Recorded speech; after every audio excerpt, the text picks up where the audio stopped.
for me? Is this from you? Sorry. David left me a friendly reminder as we kick off. Friendly reminder, please breathe and slow down, which is always good advice for the governor. I'll do my best. I'll do my best. Good to see everyone. Good to see everybody here today. Well, thank you everyone for joining us. Before we get going with a public health update, I do want to talk just a few brief moments about today's Executive Council and the importance of getting these federal vaccine funds approved. I'd like to thank a bipartisan majority of the Executive Council for voting to approve the funds. My administration worked with the Council to find a solution to move forward in a bipartisan manner and ensure we got these funds out to help with vaccine distribution and a variety of other issues as well. The vote by the Council to approve the funds will definitely help speed up that distribution process, which is a good thing for all of our citizens, putting funding behind the efforts and help battle the pandemic. It's important to note that as part of the vote to accept, a bipartisan majority of the Executive Council also voted to approve this non-binding resolution that has made it abundantly clear that the state of New Hampshire does stand firmly against the federal vaccine mandates. With that, we can turn it over to the Department of Public Health for an update. Dr. Chan. Great, thank you and good afternoon. So just a very brief numbers update for today. Our data dashboard is up and running and the backlog of cases has been worked through, so the numbers being reported today are accurate. We are announcing 736 new people diagnosed with COVID-19 today. In fact, we're averaging in the last week about 650 new infections each day. And there are 5,455 people currently with active or current infection. Test positivity has also increased over the last week. We're currently at around 7.2% of all tests that are positive for COVID-19. Hospitalizations have also increased. 244 people currently hospitalized statewide with COVID-19, and unfortunately the number of people dying from COVID-19 remains high. There are 4 new deaths from COVID-19 to report today. 2 of these individuals are associated with long-term care facilities, bringing the total number of people that have died during this pandemic to 1,617. In the last week, there have been 31 new deaths related to COVID-19 that we have reported out. That's just in the last 7 days. And we are also seeing an increasing number of deaths reported from long-term care facilities, although the majority of deaths continue to be in our community setting. So COVID-19 vaccines are now available for everybody 5 years of age and older. We encourage and strongly recommend that everybody get vaccinated and become fully vaccinated. This includes a recommendation for parents and guardians to have their children and teenagers vaccinated against COVID-19 to protect themselves, to protect the child, to protect the teenager and the family. These vaccines have been shown to be safe and highly effective at preventing COVID-19, and certainly very effective at preventing severe disease and complications of severe disease, like hospitalization and death. And so we continue to work with our community partners, and particularly with our regional public health network partners to get vaccines out into the community. And so I think people will be seeing an increasing number of clinics being set up. We continue to work with our public health networks to set up a combination of both school-based clinics, but also community-based pediatric vaccination clinics to support the vaccination efforts that are ongoing in our communities from our healthcare providers and our commercial pharmacies. And so access to vaccines will be increasingly available in the coming weeks, and we strongly recommend and encourage everybody 5 years of age and older to be vaccinated. Thank you.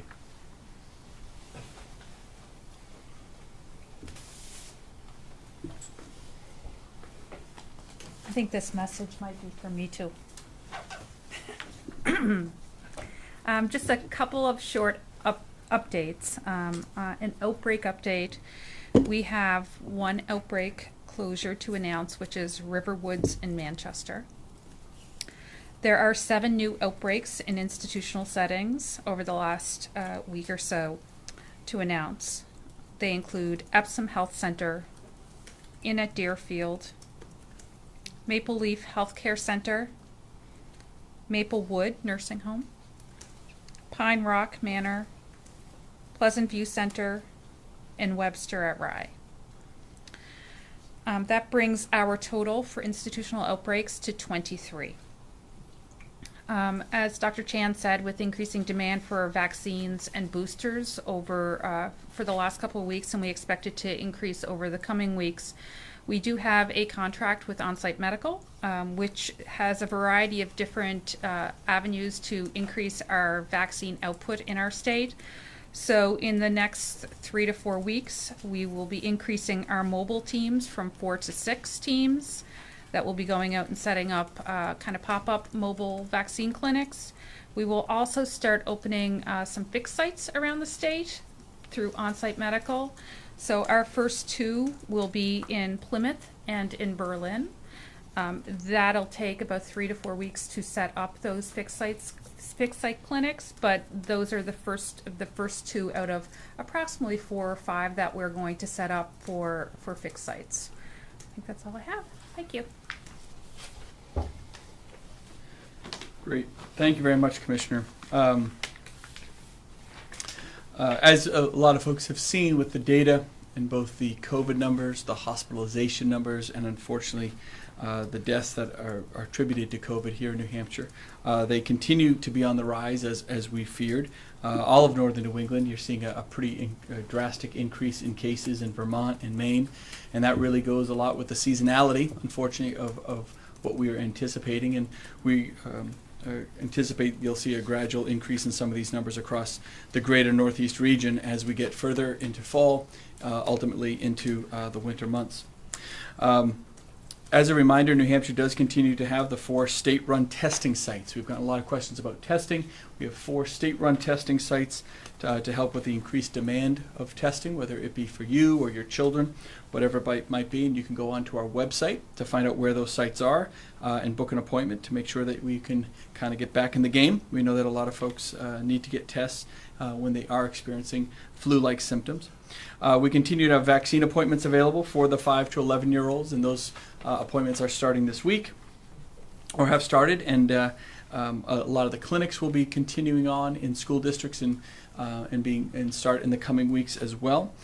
So if you have any questions, obviously, for any potential school clinics, you can contact your school districts to see what they might be proposing, and then determine whether that's the right path for you and your child, or going to one of the more traditional, either your pediatrician or your pharmacies to get the vaccines or your boosters.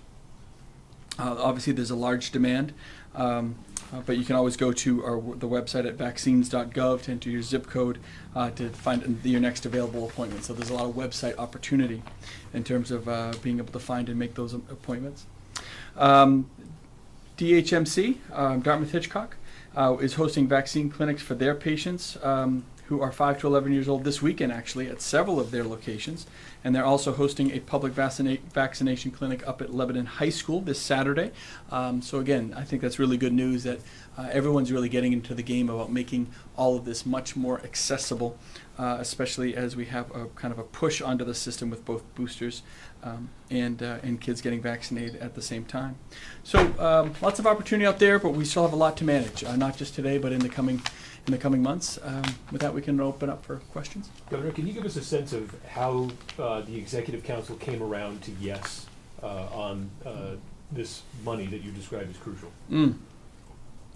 Well, a couple of the councilors had approached us with an idea of doing some type of non-binding resolution. I think there was an appreciation that they wanted to make sure that while a non-binding resolution doesn't have any force of law behind it, they wanted to make sure that their voice of not just themselves but individuals that they represented were heard, and that's a fine avenue of doing it if it makes them more comfortable to get to a yes on those dollars.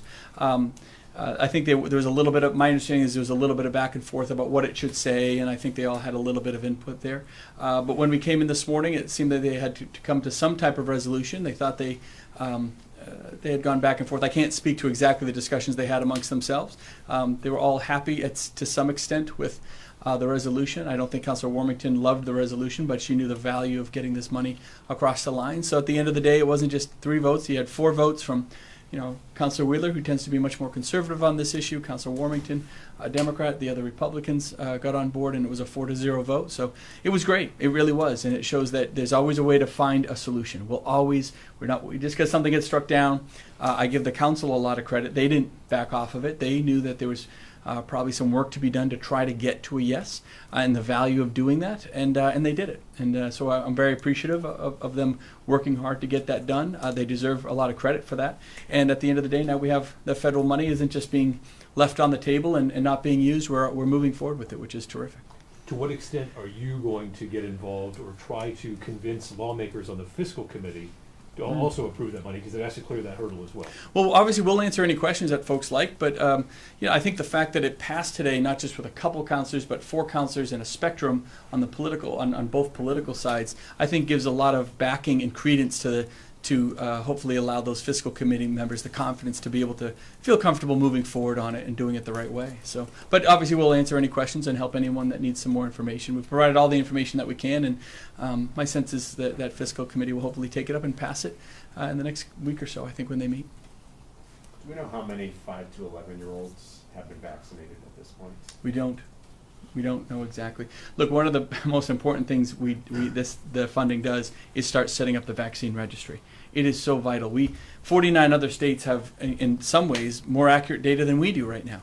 And we used to lead the charge with accurate data, and now we're kind of behind the times a little bit because we are the only state in the country without a vaccine registry. The dollars that were approved today will allow us to move that forward. So it may take a few weeks or even a couple months to make sure that we get it up and running. The connection with the pharmacies, the opt-out system that has to be put into place there.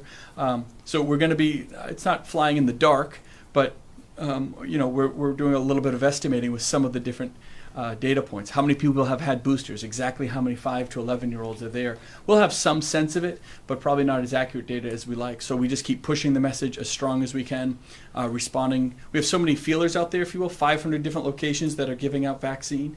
That allows them to come back to the state and say, hey, we need more here. We're not using enough there. Here's where some of the gaps regionally in the system might be. And so we use a lot of that kind of on-the-ground information to make a lot of our decisions. So we're not in the dark by any means, but it's just not as accurate as we're used to. Has there been any thought to maybe opening some National Guard sites for the 5 to 11-year-olds, using Vinny again for that age group? Not for the 5 to 11-year-olds. I think there's a lot of interest in the public health networks and the clinics that are going to be supported, whether they're through public health networks or school districts signing their, bringing in their own teams to do these school-based clinics. So there's a lot of interest there. I don't think we've had anyone reach out and say, hey, we can't do a school-based clinic. We need the National Guard. I don't think there's been any request there because there's been so much, I think, positive push by the public health networks to be, the driver for those districts. On the cases, hospitalizations, deaths, and feel free, Dr. Chan, too, but by today's numbers, we haven't seen numbers like this since January in some cases. Mm-hmm. Why are so many people dying at this point? And again, just the case like... The vast majority of deaths are still in the unvaccinated realm, right? With folks that are just making that choice to not get vaccinated. That's incredibly unfortunate. There's still the vast majority of which are still older and more medically frail or vulnerable populations. So those are the reasons haven't changed. It's just that the shift isn't to as large of a population base because so many of us are vaccinated. But the Delta variant is very aggressive. If you compare it to last year, the winter last year, you didn't have the Delta variant. It was kind of that initial, I think we called it Alpha, maybe, the Alpha variant. This one is much more aggressive. The breakthrough cases are really starting to show now, and it has much more severe effect on individuals. We see it much more severe with the younger population. So all those things kind of combine to create the perfect storm of, even though 60-70% of our population is vaccinated, that 30% is extremely vulnerable. Which is why we keep pushing the messaging. We're just not going to slow down on that aspect of it. And look, a few more people, even if just a few more people every day. We want thousands more a day to start their vaccination process. But even just a few more a day is a win. And so we're going to keep pushing as hard as we can. But the boosters are really critical. I can't tell you how many people I meet that think, well, I got my initial vaccination. It's good. No, the breakthrough cases are real. And so you just have to keep an eye on it. You know where cases might be going? Any estimates on how high we can see numbers go? Dr. Chan always laughs when I predict this stuff. Look, if you looked at our numbers today versus November 10th of last year, I want to say we're about 3 times as high, something like that. I mean, you can look at it. So is it realistic to say that if our vaccination rate continues to about where it is, could we see numbers in terms of cases about 3 times as high as they were last year? Yeah. I mean, that's very possible, and unfortunately, that's what I'm planning on. I don't want to see it, obviously, but we're planning to have a system that feels that type of crunch. We're in the Northeast. If you look at Vermont's numbers, Vermont's one of the most vaccinated states in the country, and their numbers have far exceeded anything that they've ever seen in terms of caseload. Maine is getting up there. We are getting up there. And so my sense is you're going to see that trend continue as you get further into the fall and winter months. We need to be prepared. This is real. It's not going away anytime soon, and folks have to take it extremely seriously. Can we hear from Dr. Chan a little bit on the mortality? And is the vaccine changing anything, or are we still seeing that constant 1%, this totally unforgiving math of the pandemic? Is it just we're still going to see the mortality tracking on that same rate even as the cases increase? Yeah, so I think it's important to differentiate cases from hospitalizations and deaths, right? So we know that the vaccines aren't going to be 100% protective. We've been saying that all along. And in fact, as the Delta variant emerged and as time has gone on, we've seen the vaccine efficacy or the effectiveness of the vaccine at preventing infection go down. Now, there's still efficacy. There's still prevention there. But as a result of the Delta variant and over time, we've seen the number of infections increase in everybody, vaccinated and unvaccinated alike. But it's important to differentiate that from hospitalizations and deaths, right? The vaccines still remain very, very effective, highly effective at preventing hospitalizations and deaths. And so even though as the numbers go up, we expect to see increases in the numbers of hospitalizations, we expect to see increases in the number of deaths, we're still, well below where we were in terms of the winter surge, in terms of, seeing hospitalizations and deaths. And that's exactly the purpose of vaccination. Getting a booster will help boost that vaccine efficacy back to sort of the high levels we saw initially. It will help prevent infection, and so we're recommending that people that are able to get a booster dose, particularly those that are at higher risk for severe disease, because it will help prevent infection. But really we want to, I think as the pandemic goes on, start to transition and pay more and more attention to the impact of vaccines on preventing hospitalizations and deaths, knowing that the virus will continue to circulate. So hospitalizations have gone up, deaths have gone up, not as much as we would have seen if there wasn't a large number of people in our communities vaccinated already. But I think the fact that we continue to see hospitalizations, we continue to see deaths at the levels we're seeing now speaks to the fact that we still need to get more people vaccinated. Vaccination is the best way to protect people against infection, but also in particular hospitalizations and deaths. And flu season's starting to kick in, of course. Compare and contrast, last year to this year. Obviously, with fewer cases last year, it was a little bit easier to distinguish. Is it harder this time around with the volume on both sides? You mean about distinguishing between flu and well, COVID? I know the testing works and all that stuff, but in terms of just the people coming in and things like that, people with symptoms. Yeah, so certainly there are many different viral infections that can cause symptoms similar to what COVID-19 causes. Influenza is just one of the viruses. We saw very little influenza last year, both in New Hampshire and nationally, and I think for a variety of reasons we expect the influenza numbers to be higher this year. Thankfully, we're still seeing relatively low numbers of influenza in the state, but I think as the season progresses, we're going to see more and more influenza. And that speaks also to the importance of people getting vaccinated against the influenza virus, right? People can get both the COVID-19 vaccine and the influenza vaccine at the same time. They don't require separate visits necessarily. And in fact, both vaccines are recommended to prevent influenza, to prevent COVID, and prevent the burden on our healthcare system from people either having symptoms and seeking testing for influenza or COVID, and reduce the burden that these two viruses can have on the number of people being hospitalized and the number of people dying. Right? I mean, both influenza and COVID can cause severe disease. We have seen higher levels of hospitalizations and deaths with COVID than we do with influenza. So I don't want to give the impression that these are like the same virus. They're very similar, very different viruses, very different impact, but they're both vaccine preventable. And one last question for you. Oh, sorry, go ahead, Mike. Go. It's probably the same one. This is kind of different, but we're hearing from some people that their COVID test results may not have been accurate because of their blood type. Is that something that you're hearing of? Actually, no, I haven't. You know, I've heard talk or rumors of. I think we've heard rumors of inaccurate tests all along. We're not aware of people having inaccurate test results because there's something faulty with the test, right? The accuracy of a test is going to depend on a number of factors, including which test somebody gets. We know that PCR tests are more accurate than antigen tests. Particularly when you're testing somebody who might be asymptomatic. You know, we know that PCR tests are much more accurate for picking up asymptomatic infection than antigen tests. But we're not aware of any issues with the tests themselves in terms of not being able to pick up the virus. Thanks. Do you have any on the phone? Yes, Governor, you do have two folks with questions on the phone. And the first one comes from Paula Tracy with In-Depth New Hampshire. Paula, please go ahead with your question.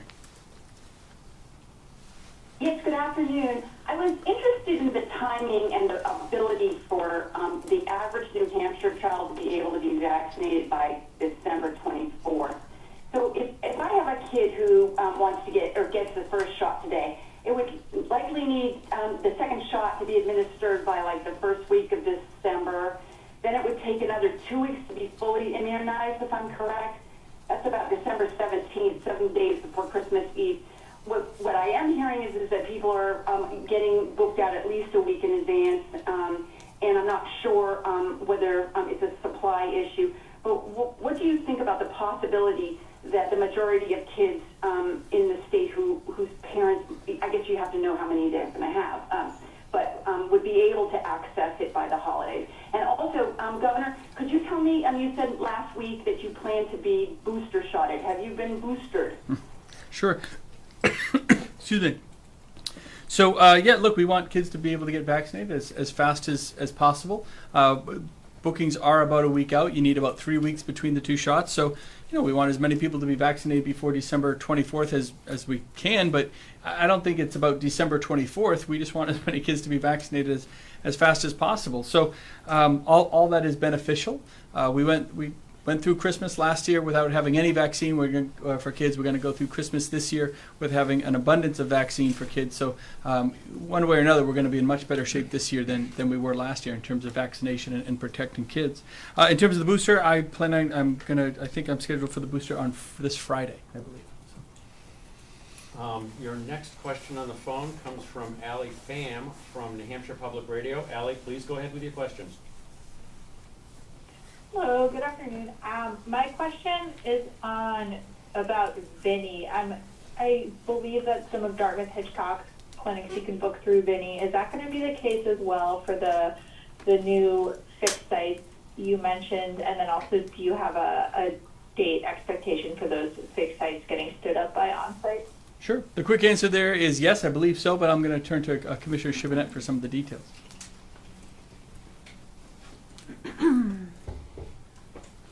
Hi, thank you. I do know that On-Site plans to use Vinny for some of their scheduling, both the mobile clinics that they're standing up and the fixed site clinics. The time frame for standing those up is 3 to 4 weeks. So right now they're hiring staff, they're ordering equipment, they're getting the logistics set up. They're doing the mobile clinics now. They're like a pop-up clinic that are moving around the state, but the fixed sites, 3 to 4 weeks, and yes, Vinny is going to be their scheduling software. Commissioner, while you're up there, if you don't mind, sorry. Can you just give us an update on the booster in long-term care and other institutional facilities? Kind of the progress there, and where is it compared to where you want to see it? I talked to the Healthcare Association probably last week, and of the facilities, these are nursing homes that either had a clinic or had one scheduled in the next week. It was right around 80%. So the vast majority of facilities have already had at least one booster clinic, if not boosted their whole building. There were outliers that were having trouble scheduling, so we connected them with our team and the Regional Public Health Network to get them scheduled. Haven't heard back that there's been any issues since then. So It's exactly where I thought it would be. Vast majority, if not everybody, has access to their booster clinics or have them scheduled. And is the booster uptake rate similar to the original vaccination rate, or higher or lower? From what I'm hearing, it's about the same. Yep. And really quick, if you don't mind, on the council vote today, this is something you had fought hard for, so what was your reaction to seeing that money come in? Great win for New Hampshire citizens. That's really it, right? We want to be able to give our citizens access to the vaccine all over the state. We want to be able to give the citizens and all of you accurate data around the vaccine. It's great for decision making, and it's great for not just state decision making, but individual decision making for our citizens. So I think all around, being able to execute this vaccine money, both for the registry and vaccine operations, is a win for everybody in New Hampshire. And in terms of the delays you had described before, when do you see yourself at sort of back on par with the other 49 states that have already accepted and expended some of the money? So we're about 6 to 8 weeks behind from when we initially proposed it. So the goal is to be completely caught up by then. Like I said, we're still out, contracting. A good amount of the contracts came through today for the things that we consider critical, school-based clinics, community-based clinics, things like that. Some of the other things like the IIS system and the technology may take a little longer, but access to vaccine, we've really moved things around in the state in the last couple of weeks to make sure that everybody could at least get an appointment in the next couple of weeks. And I think we were very successful in that, and I only expect as demand goes up, we'll be able to keep up with it better now that we have this money.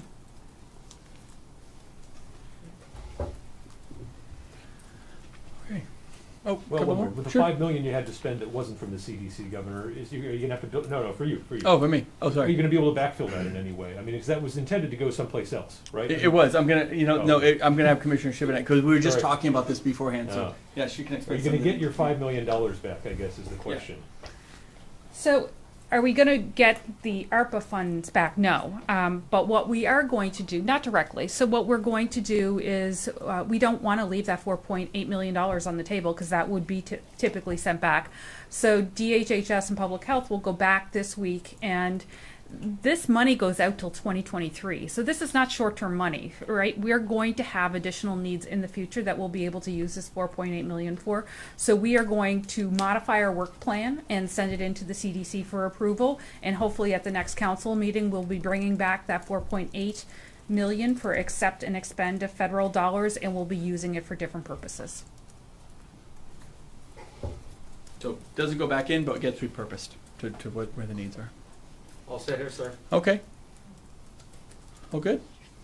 Great. All right. Well, thank you guys very much.